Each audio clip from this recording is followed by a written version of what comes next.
It's test day.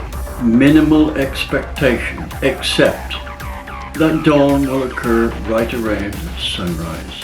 Hi, David Vizard here. You're watching Powertec 10. This episode, 109, is our Ecoboost test day. Andy and I went to the track. We left here at a reasonable hour because track time was from midday till 5.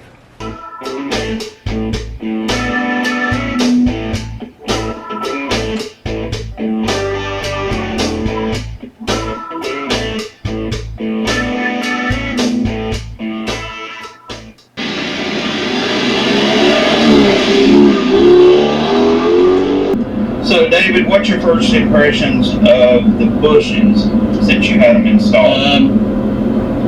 It's very noticeable when you punch it. It doesn't go scrub as it leaves the line. There's still a little bit of that left, but I mean, we've axed it probably by better than 80%. The downside to it is it lets the transmission noise into the car. Yeah, you very noticeable. Yeah, the rear end whine is pretty prevalent, really. I don't know if the video will pick it up. Well, it's something that as a sporty person you can put up with, but I don't want to. Right. Alright, we are at Shady Side Dragway. Not too crowded today, so it's a good day. A lot of people out here, but we should be able to get a good bit of runs in. We're going to do some basic stuff with air pressure in the tires and see where it comes up at. We're going to let it cool down for a little bit. The little 2.3 that could. That's what I'm going to start calling it. It does look good with these wheels on here. Cleveland power for the win. All right.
First thing we're going to do is make sure that the rear tire pressure is equal in both sides.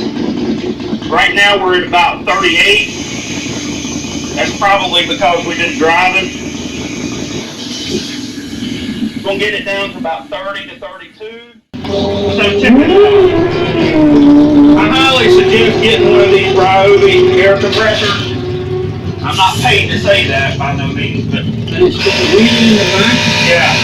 And it blows it up pretty quick. Control it from where it's going. Alright, here we go.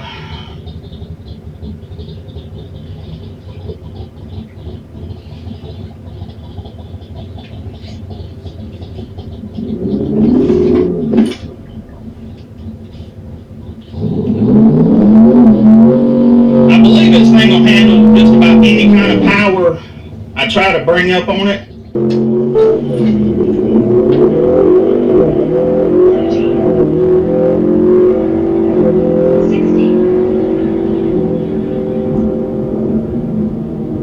877 what it looked like. Alright, so what we're getting ready to do, I'm getting ready to go up and make the second pass. Leaving the tire pressures exactly the same. All I'm going to try to do is improve on my launch technique and try to get this thing under 2 seconds into 60 foot.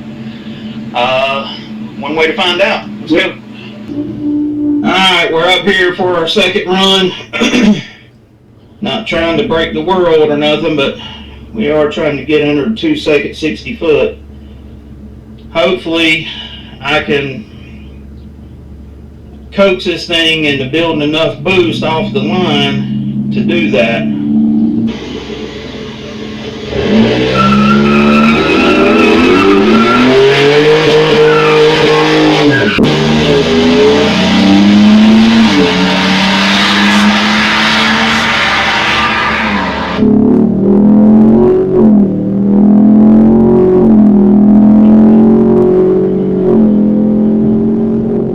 Broke the 2 second barrier on the 60 foot. Bad news is I left it in regular mode and that killed ET down the track. It looks like we went 1.93 to the 60, 881 at 78.9, and like I said, that was in regular driving mode, so not bad. Now we know the difference between regular and drag mode. A little over a 10. I'm going to hot lap the car. I'm trying to figure out if these turbo cars like that or not, being that the turbo has heat in it. So I don't know what will be the outcome of that is, but I'm going to put it in drag mode now and try to replicate that 1.93 60 foot.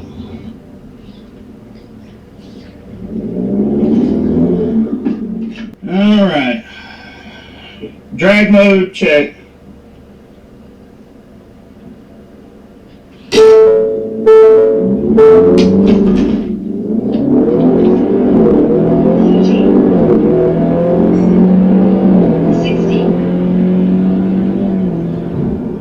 What we're going to do is I'm going to make one more run and then you're going to get in it, right? Yep. Pretty much on that last run, I found the limit of where the tire will take. I was able to bring the RPMs up to around 3,000 using the park brake method. So I'm going to go back to doing 2,500 and try to get that 1.9 60 foot and see if we can go faster than that 877. You think we can do it? Let's hope so. Now, we are getting close to our 77 degree correction. I think we're at, what, 79? Yeah, 79. So this will be a very minimal corrected run. We'll see how that goes. I prefer no corrections to corrections. Yeah. All right, let's do it. Right. Sitting here at the head of staging lanes, I'm going to try to get underneath that 2 second 60 foot once again. I'm only going to bring it up maybe 2,500 RPMs instead of trying to go for 3 because the tires didn't hold it last time, and I think it went like 9 flat, had a 2.15 60. It was a bad run, so throw that one away. We got this little short bed Chevy here. It's pretty wicked. Try to get around the water.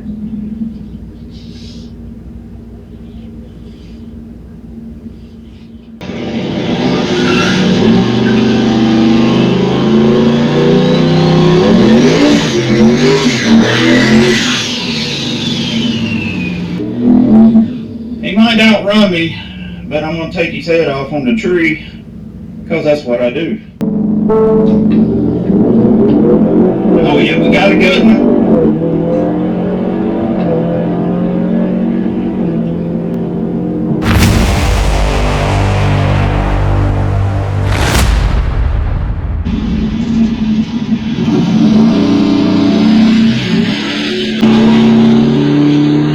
What do you think? 859. We did. Good. What was it? We went 81.29 miles an hour. Had a 2 flat 60 foot once again. and still went 859. Right. And we actually got to correct that. Yeah. Down. Not much. It'd probably be an 858. So this guy finished making that run, went 859. I cannot believe that. So I'm done for today. That's all I got. I'm going to turn it over to David, let him have some fun. What do you think? Yeah, let me say a few words here, Andy. You go right ahead. Okay. I'm real pleased with the result Andy got there. That's primarily because he's got a real good start line deal. That wasn't a 2-second pass. It was like right on 2-second flat. 2.01, yeah. Yeah. But I'll tell you what's pleasing me. We're running within a couple of tenths of what the coyotes are running. And they're not even stock coyotes. So I think we're making progress. I think we're going to change our plan on what we're doing here. We're going to look at some motor mods before we finish doing the brakes and all that. Just simple motor mods. Yeah. Because I want to be able to say before Christmas, we can beat the stock coyote down the drag strip. So that's the goal. That's where we're going now. Hey, you don't need a coyote to be fast, do you? As Andy has just said, we don't need a coyote to go fast. Oh, and here's the other thing. The one thing I've noticed while filming Andy here is you cannot hear this Mustang. I don't know when it's coming up on me when I'm walking up, and when it leaves the line, the most I can hear is the tires just scrabbling for grip. So I think we're going to call this the Whispering Pony. Yeah. Let's have some votes on that. I didn't want to call it the Horse Whisperer, just it isn't. Right, but the Whispering Pony, and we're going to try and maintain that silence. It'll be good for bracket racing. It will be good for grudge racing because it doesn't sound like it's going to go fast. Oh, we've got a lot of comments on our wheels. Back to Andy. So we're having a really good time out here at Shadyside Dragway. This track is awesome, like always. I'm actually glad that we're back doing test and tune on Sundays. So you'll be seeing Casper coming out here on Sunday afternoons. Get David to come with me. Him bring his Mustang, I bring Casper, and yeah, we should have some fun. But let's get this thing cooled off. Let David take another hit or get his first hit in, and then I guess we'll pack it up and head home. Well, David's going up to make his run. Let's see if he can beat my time.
Yeah, the guy still hasn't made it up here. Thank you. You're welcome.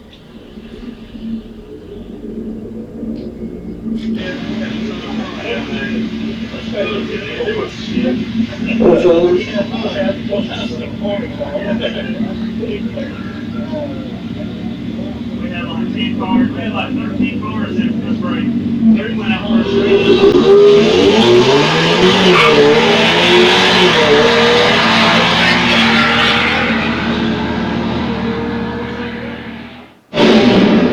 So they had the time clocks turned off on that run. What did you do?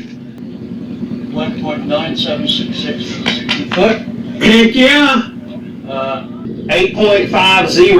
8.50. Yeah, and you went, what, 82.48? Yeah. You see that, folks? He just kicked my butt. Well, like 100 pounds like. Well, yeah, he is 120 pounds lighter, so I think we can call today a success. You ready to get our stuff picked up and go home? Go home. All right, David, so what do you think? What's your takeaway? Well, I'm very pleased. Right, we did how many runs? 4 or 5? Yeah, at least 5. And we progressively learned. Basically, it's a question of launching this thing. Yeah, it's all in the 60. 2 things we learned. Number 3, Yeah. all our suppositions prior to doing the mods appear to have been correct. Yes. So we fixed those, and the results matched our expectations. Secondly, we also got to appreciate that it's heat that this car does not like. This engine does not like heat. When you tried that back-to-back test, the second run was pathetic. Yeah. Right? Heat soak killed. Heat soak kills the performance of these. Yeah, we basically achieved our goals, and that's it. Yeah, because honestly, coming up here, I thought if we could go an 860 anything, that would be successful. Yeah. And when I ran the 859, David definitely proved that it's not a fluke by going 850 flat. I mean, he pretty much obliterated my time. Well, that's weight, right? Well, The yeah. car's pulling 100 pounds less when I'm driving than It's when hard to be this. So, but yeah, I mean, we had a great time, didn't we? Well, that's because we were successful. Yeah. Now here's the thing that really struck me. You can't hear this car. No, you cannot. Right? It might as well be an electric car. I mean, with all the cacophony of noise going on, even when there's no car actually doing a pass, just the background noise of the audience, and the clinking of tools and things like this, you couldn't hear it. It was that quiet. Yeah, and the cool thing is, we talked with some guys that had a Coyote Mustang, pretty much same identical car. I'll put a picture of it in so you can see the car. But it has the 10-speed automatic, and the best that car has been 810 at 87 miles an hour. So it goes to show you that we're 4/10 off with 4 cylinders missing. That's not too bad. No, and not this next time, but probably before Christmas, I think we will run an 8 flat. 790.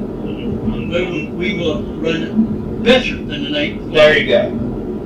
So, until next time, this is Andy from Unity Motorsports Garage. And this is DV, and I'm now going to go to sleep. Catch y'all later. Other than the fact that we should have established that we can give you real functional tech, there's several things that we need to absorb from this. First, we've made enough, how shall I say, discoveries on our Ecoboost Mustang to slightly change our plans here.